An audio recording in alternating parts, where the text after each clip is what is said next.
Et Ingrid Levavasseur, je vous sentais bouillir en arrivant dans ce studio.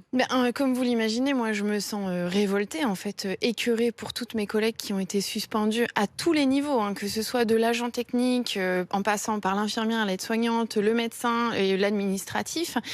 Tout le monde a été suspendu sans aucune discussion possible. Il y a des personnels qui étaient capables et qui entendaient que, en fait, il serait possible, en fait, que pour travailler, ils se fassent tester à la limite même toutes les 48 heures s'il fallait, ou même être classé, mais totalement injuste, en fait, de perdre son salaire, d'être mise à pied. Donc quand vous voyez quand vous voyez qu'en Guadeloupe, ils vont pouvoir le faire?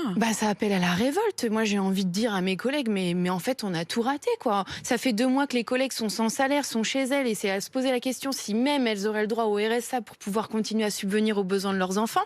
Et quand on se révolte un peu, quand on brûle quelques poubelles et quelques voitures, on arrive à ils n'ont pas brûlé quelques poubelles, hein. En Guadeloupe, c'est violent. Je ne cautionne pas pour autant la violence, mais par contre, j'entends le cœur du problème. Et là, je me dis, pourquoi est-ce qu'une secrétaire médicale qui a pu faire du télétravail pendant le confinement, on lui dit aujourd'hui, vous refusez la vaccination, dans ce cas, vous restez chez vous, mais vous ne serez pas payé. Enfin, je veux dire, à un moment donné, il y a une incohérence totale. Alors, je pense que pour un apaisement total, on ferait bien de rééquilibrer un peu la balance. Rééquilibrer la balance.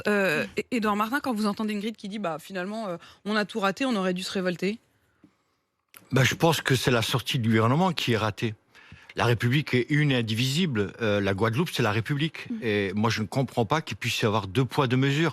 Donc moi, je rejoins les propos d'Ingrid. Ça veut dire que le personnel médical, les pompiers, enfin toutes les personnes à qui on fait obligation de se vacciner, il faut prendre le décret, entre guillemets, guadeloupéen, quoi. Je veux dire, il n'y a pas de raison que ça s'applique en Guadeloupe et pas ailleurs.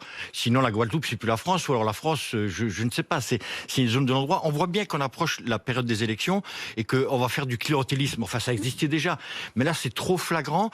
Et j'ai envie de dire, oui, je comprends les médecins, je comprends les personnels médicaux qui se révoltent et qui vont être de plus en plus révoltés en voyant ça. Parce qu'ils vont exiger la même contrepartie.